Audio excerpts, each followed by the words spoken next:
this is actually in recognition by the heads of states of the impact that the foundation has had all across the continent and the achievements that it has made in supporting countries, in building capacities of their institutions, in building human capacity as well, and in supporting even the AU itself, because ACBF, believe it or not, was a strong supporter of the African Union and its organs. Okay. That is to say, especially the African Union Commission, the institutional support, helping with, in fact, providing funding at the initial phase. So, in recognition of all these achievements and contributions that the foundation has made across the continent, that's how this designation came about.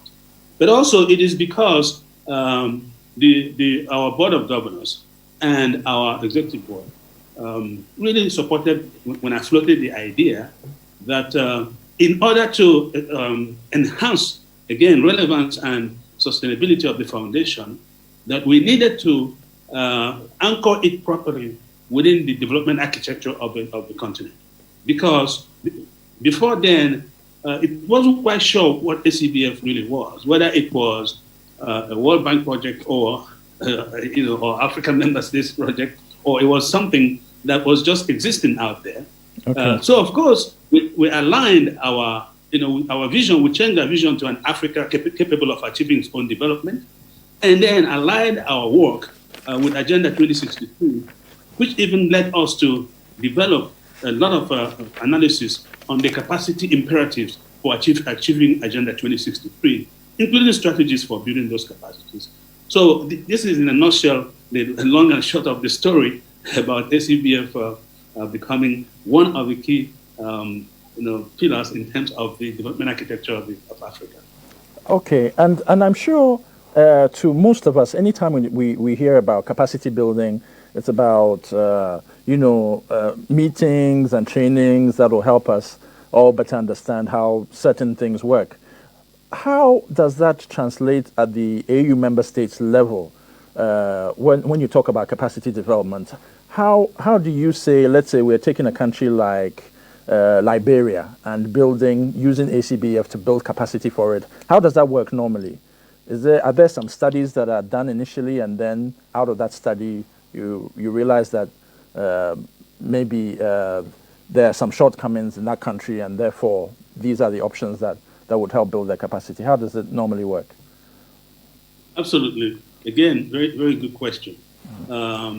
It's important, before I even go straight to responding to your question, to understand that capacity is an all-encompassing concept. It is not just simply going to a workshop. There are a lot of organizations that go there, they will have one workshop and make a lot of noise about it, and people will congratulate them. But ACBF is a different principle when it comes to capacity development. Mm-hmm. Number one thing that we do is to not have a solution looking for a problem. So we just must make sure that we know what problem we're trying to solve.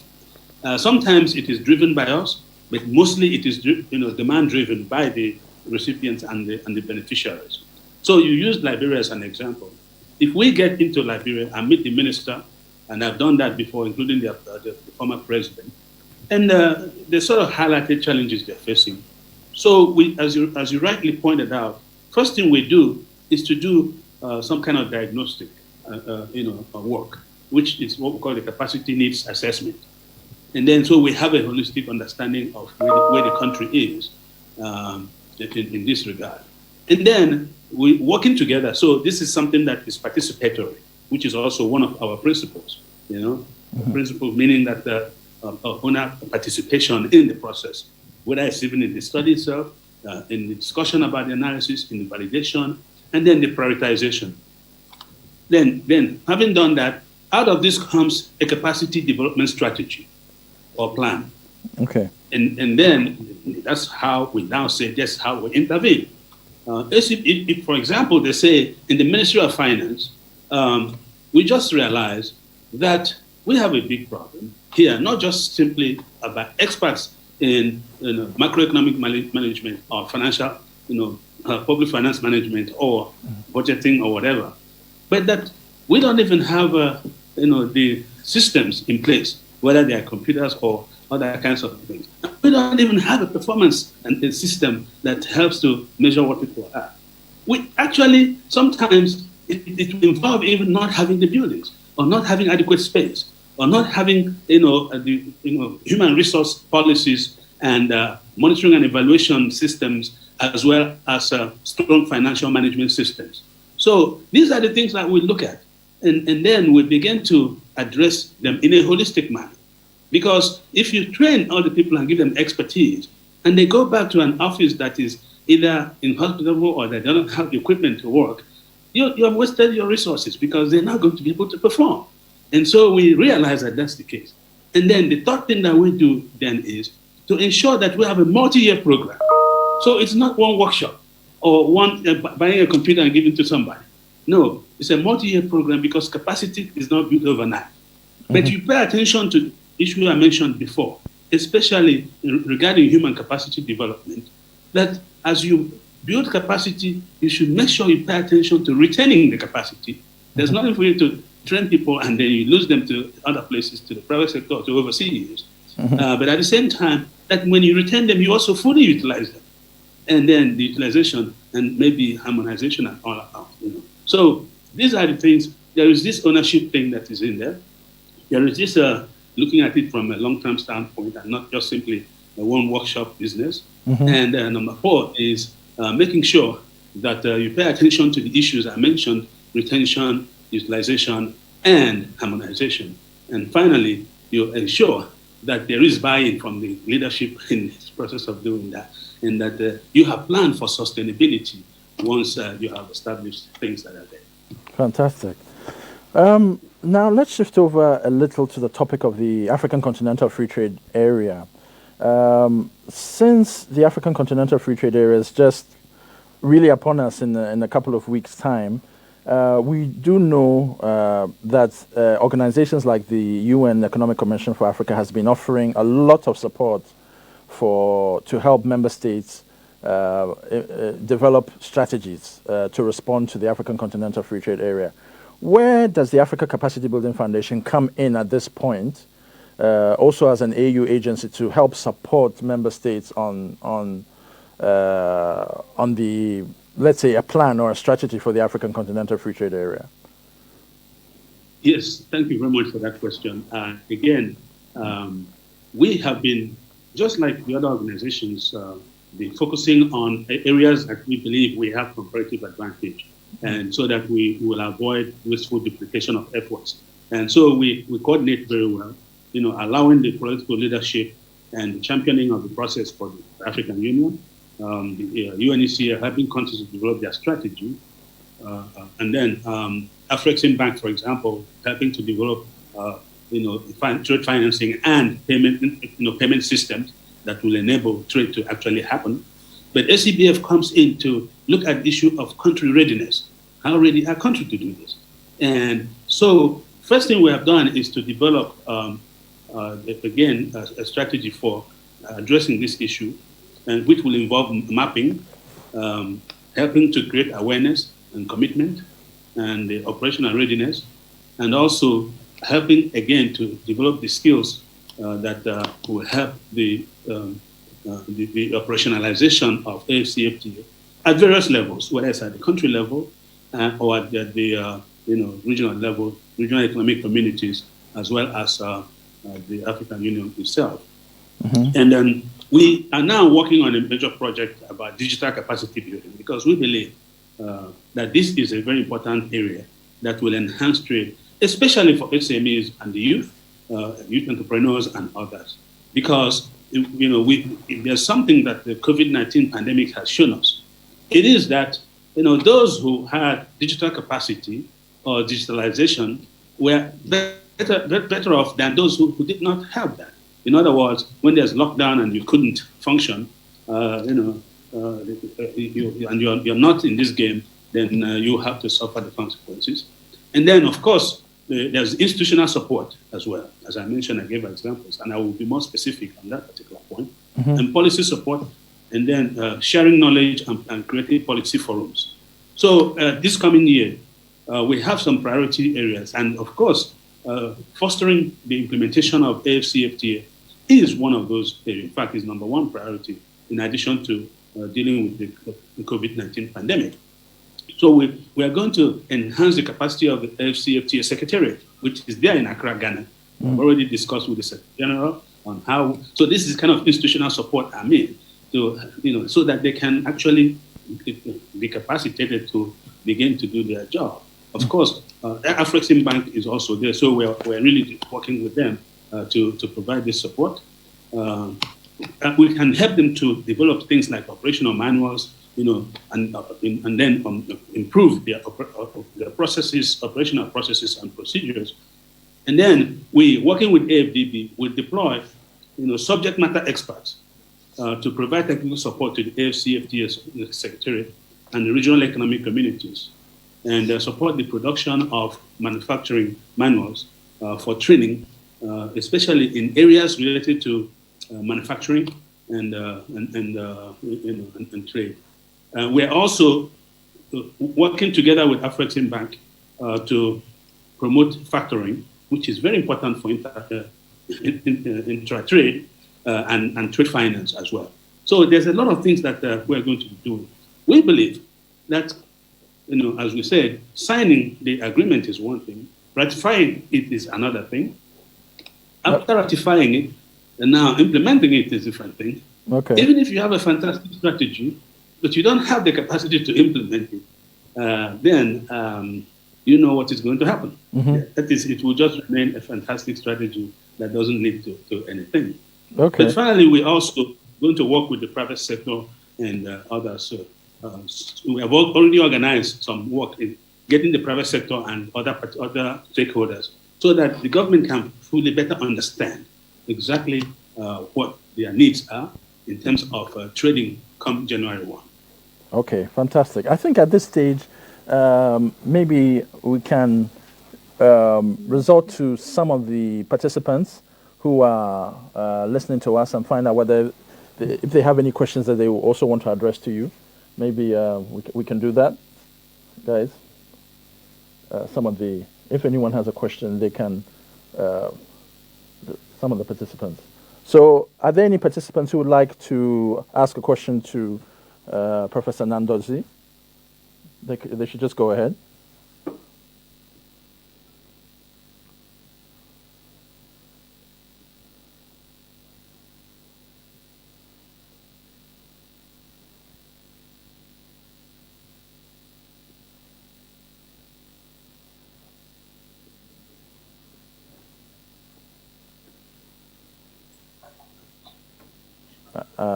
Yes, good afternoon, colleagues. I don't know if you can hear me well. Yes. Kindly state your name. State your name and where you're coming from, and then maybe you can ask your question. Thank you. My name is Milton Nyamadzao. Okay. I am with the Institute for Economics and Peace, and I'm calling in from Harare, Zimbabwe. Thank you very much, Professor Nnadozie. It's good to see you. Thank you for your wonderful contributions as well. My question revolves around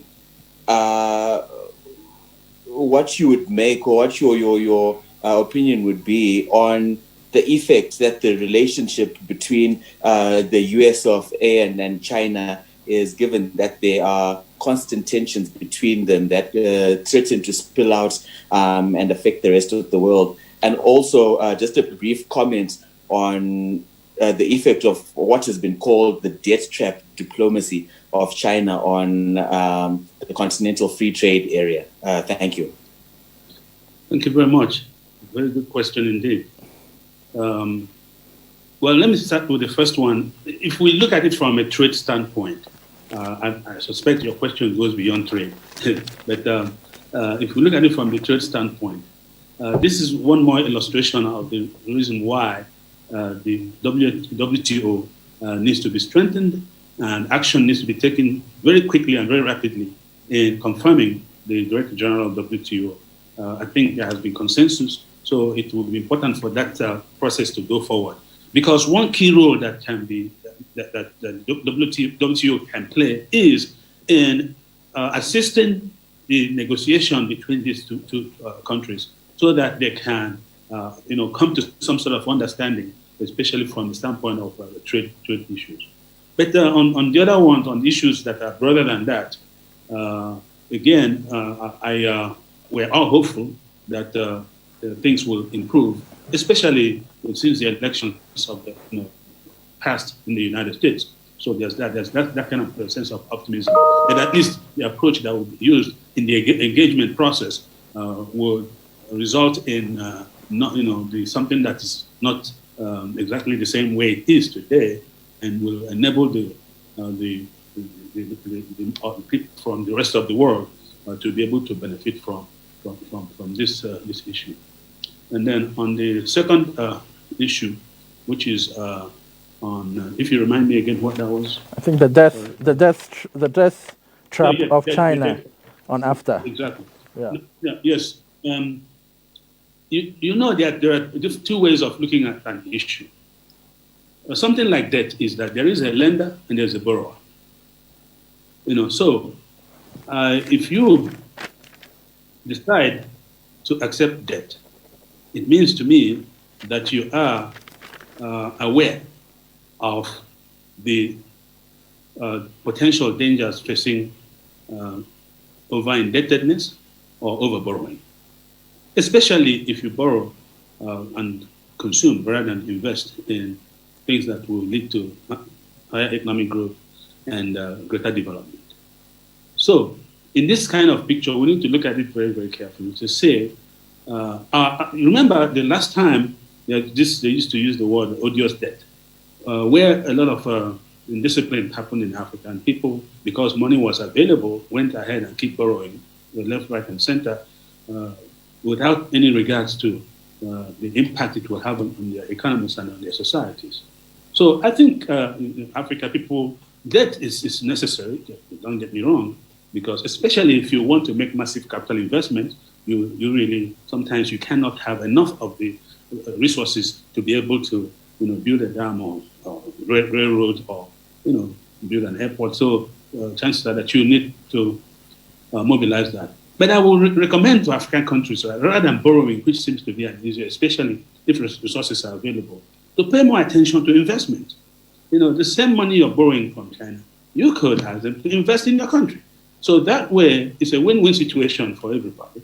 So you don't owe them, and therefore, but you still have inflows that is necessary for your thing. But they are not paying enough attention to investment. A lot of people are paying attention to debt. So this is what I can say about this particular issue. Okay, thank you so very much, Milton. Is there anybody else who has a question that they would like to put to Professor? They should please just go ahead and do so. But first of all, introduce yourself and then ask your question.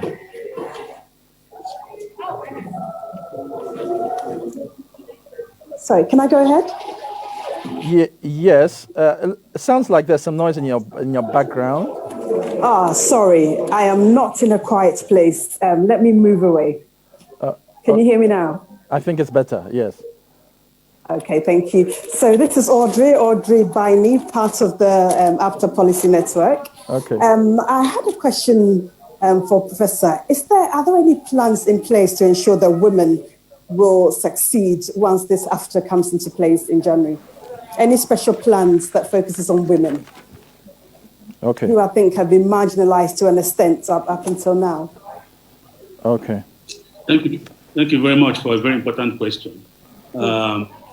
One good thing that I can tell you that came out from Agenda 2063, which I participated in developing, spent quite some years, was the fact that, and of course, thanks to the leadership of Madam Dlamini Zuma, who was the chair of the African Union Commission, was that women's issues were center stage. Okay, but I must admit that as this process of AfCFTA is unfolding, somehow I don't believe we have center stage women and their issues related to women in the process. And we must do that. We must do even more. We at ACBF we really pay attention to this particular dimension. In fact, this is why one of the things we're going to do next year is this digitalization supporting digitalization in the continent, paying attention to small-scale traders in agricultural goods, women in particular, or even focusing uniquely on them in some instances. And so, but there is this new organization that is created, the African Business Council, which is now been launched and led by a woman, which is good. And she has made it clear that their first order of business is to really make sure that women are really integrated in the process of this trading system that starts in January 1. Okay, just before I go in to ask another question, thank you very much, Professor, for that answer. We are live on Facebook, the Association of African Universities TV. So anyone who wants to check us out on Facebook, you can do so. You can get the whole video there as well once we are done. Thank you for those who have asked questions so far. Are there any other questions?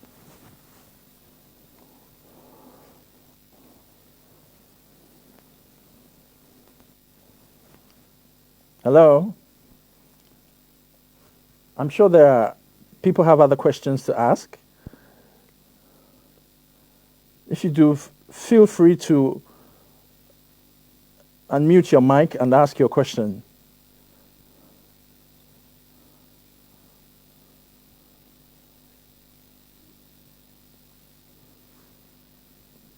Hello? I'm suspecting there aren't any other questions for now. So let me quickly then go to ACBF. Oh, okay. Dorothy. Dorothy has a question. Dorothy, kindly unmute your mic, introduce yourself, and go ahead and ask your question. Thank you very much, Mr. Bensa. My name is Dorothy Adebanjo, and I am very interested in the role that ACBF can play, given that I understand their work quite well. My question to you, sir, is given ACBF's mandate and the nature of AfCFTA creating a common market, what skills does ACBF think it should build? Is it the entrepreneurs, the people who are going to actually be trading across countries, or the countries implementing institutions? And I think you've answered the second half about the support of the AfCFTA Secretariat. So are you also going to be on the flip side in looking to build the capacity of the entrepreneurs who are quite excited about this common market that is going to start in January? Thank you. Thank you, Dorothy. Thank you. Yes, excellent question. Even though there's a lot of commonalities among African countries, but all countries are not at the same level when it comes to the development of entrepreneurship, and especially in areas of industrialization and trading. So it will depend on, but the majority of the countries, you're absolutely correct, madam, that face this challenge of having the skills and entrepreneurs that are necessary, first of all, to produce something that is tradable, because if everybody is growing yams, you wonder who is going to buy from whom. But if they add some value to that, that might become even something that could now become tradable and bring more income. So that dimension is very, very important. We are working with our partners to develop the strategy for handling this, because it's an onerous task. 55 countries, 1.2 billion people. So sometimes you just wonder where to begin. But we actually, as we speak now, we have some projects in a number of countries that are focusing on women entrepreneurs, working together with the Arab Bank for Economic Development in Africa. And in January, I'm discussing with the Director General how to scale this up, to show you that we understand that these are the people that are going to drive the African continental free trade area, and therefore, assisting them not just to become more successful as entrepreneurs, but also in trading across the borders and be able to realize more income. So we do have programs like that. And I also know that the African Development Bank does have similar programs and others too, to support smallholders, women entrepreneurs, and the youth as well. Thank you. Thank you, Professor. Thank you. Could I just add one small question, please? Yeah, please go ahead, Dorothy. Thank you. Executive Secretary General, you mentioned at the end of that response the issue of agribusiness. Yes. And that is really something, because it is what Africa should potentially do best. Yes. I represent an organization called Africa Remembers, and we are about building capacity for smallholder farmers, supporting their, to be resilient in the face of the challenges that they face. What plans, if any, does ACBF have around agribusiness in Africa? Thank you. Thank you. At the beginning, I did mention that one of the things we want to do in 2021 is to pay attention to agribusiness development, especially about those who are involved in small holding, and to be able to trade more and using digital mechanisms. So that's one area that we want to do something. But also, we've been supporting, the agribusiness organizations, because that's one way we have figured out that this is the best way to handle this, since ACBF cannot go to every community or every state or every subnational authority or even national authority. The best thing is to partner with those who have these kinds of organizations and are already working with the target groups, and therefore develop partnerships with them, and so that we can help in doing that. As I mentioned before, one of the projects we're doing is supporting women entrepreneurs, but the other one is the one called Empowering Women in Agriculture, which is headed by, or rather championed by, the former president of Liberia, Madam Ellen Johnson Sirleaf, and former president of Nigeria, Olusegun Obasanjo. And so there we're working together with a lot of partners and stakeholders to really empower women in agriculture. So these are the sort of things that can be deepened, that can be expanded, that can be moved forward, especially in light of the AfCFTA. Thank you. Thank you very much. Thank you. Fantastic. Thank you. Any other questions from anybody?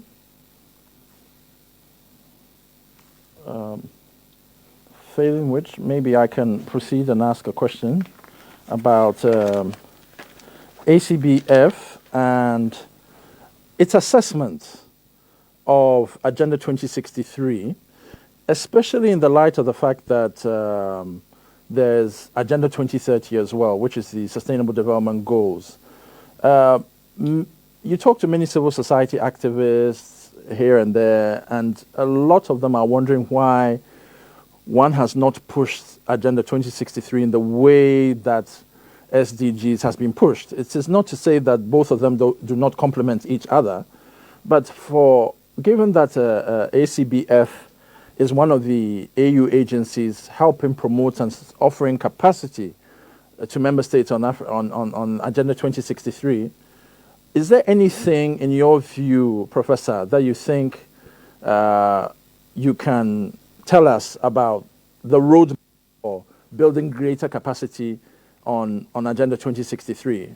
Because the SDGs are UN initiative, and we mustn't lose sight of it. Everyone subscribes to that. But at the end of the day, Agenda 2063 is also, African, you could call it African dream, because 7 aspirations, 14 flagship programs. We need to get more people understanding this. And does it not start with member states standing and it's trickling down eventually into, different spaces in the country about the centrality of Agenda 2063?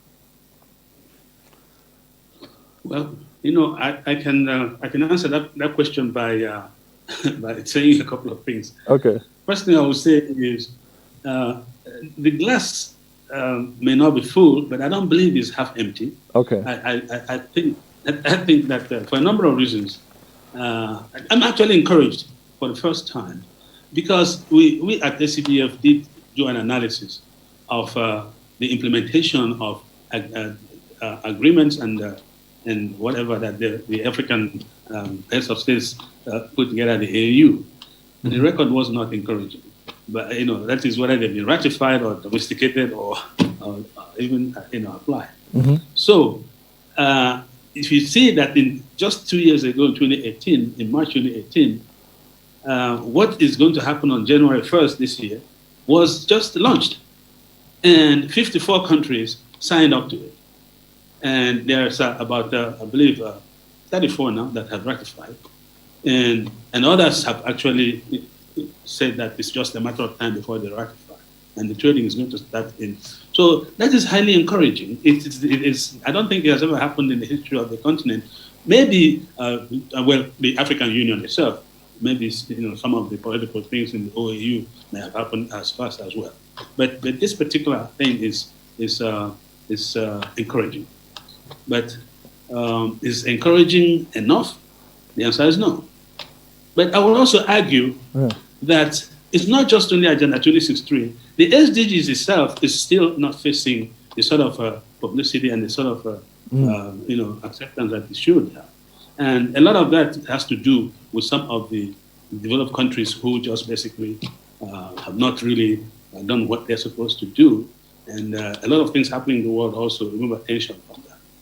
But as someone who participated in the development of the Agenda 2063, which, by the way, was done before the SDGs, if you remember. Yes, that was 2013. Yes, exactly. We started by finding out whether the Africans wanted, at the end of MDGs, whether they wanted an MDG that is extended, or they wanted an MDG that is modified, or an MDG plus, or they wanted it to be scrapped altogether.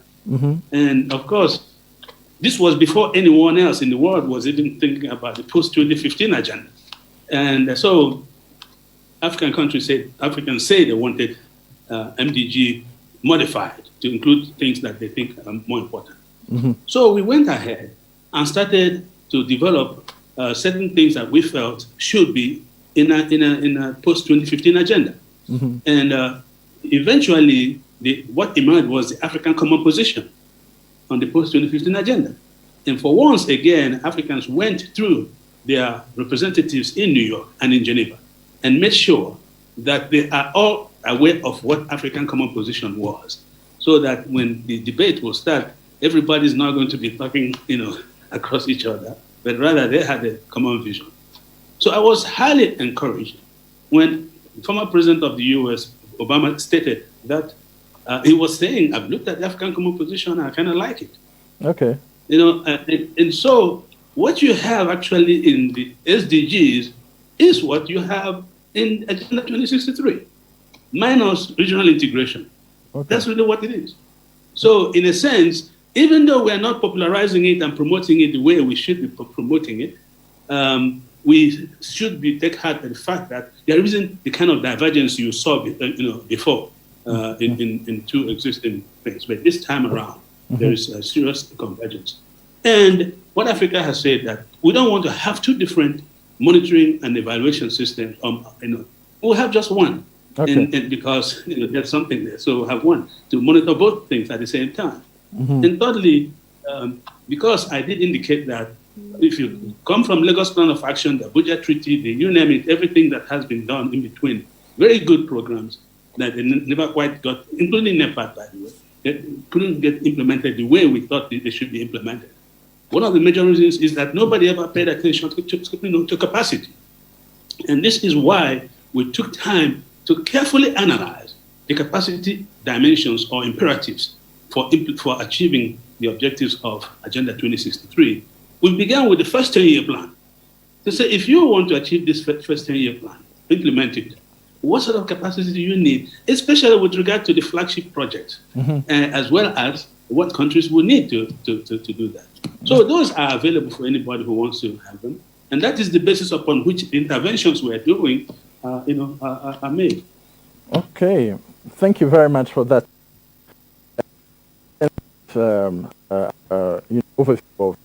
of the topic. As we begin to run down the show, let me just quickly question the participants. If there are not, maybe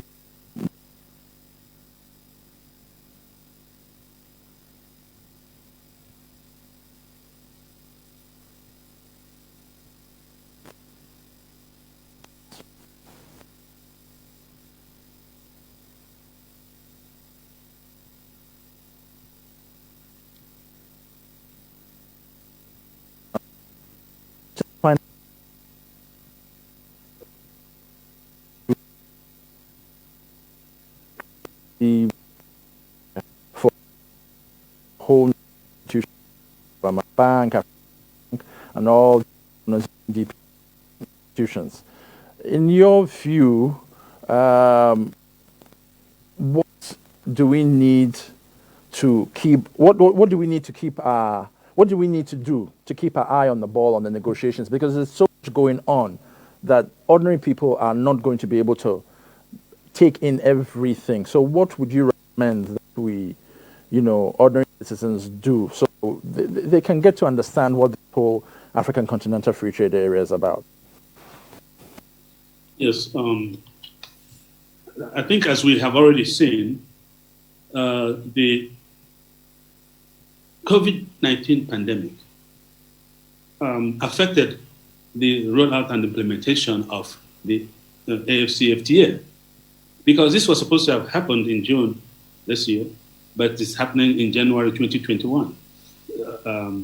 And we are happy that the heads of state during just past 2 weeks in Johannesburg, when they had the extraordinary summit on AfCFTA, unequivocally stated that they want this to happen come January 1, whether everybody is ready or not, COVID-19 or no COVID-19, that they want this thing to happen.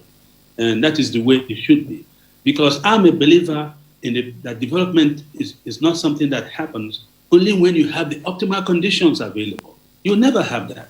So you've got to say, what can I do within the limits of the constraints I face as an individual? What can I do? Where do I start? This is why my sister that spoke about agriculture and agribusiness, and especially women in there, should know that if Africa does not pay attention to the agricultural sector in a very serious manner, not just simply to produce and export, coffee and cocoa and bean, and tea and the rest of them, but to add value to these things. That's where agripreneurs or agribusiness and all that will come into the picture. And the same thing also comes to industrialization. Industrializing based on your primary commodities, because that's what you have already, and that's where you can start. And we have proven while I was still at UNECA that this is doable in spite of all the theories in economics that tells you it's not possible. So for me, the final thing is, if we don't solve the COVID-19 pandemic, it will be difficult for us to, for Africa to move forward immediately and recover from this pandemic. So solving that, dealing with the economic consequences of the disease, making sure that vulnerable people are protected and supported, and putting in place the right macroeconomic policies, especially when it comes to managing our public finances and dealing with the debt. And then, of course, paying attention to our women and our youth. Thank you very much. Thank you so very much. And thank you once again, Professor Nandoti, for taking time out of your busy schedule to speak with us.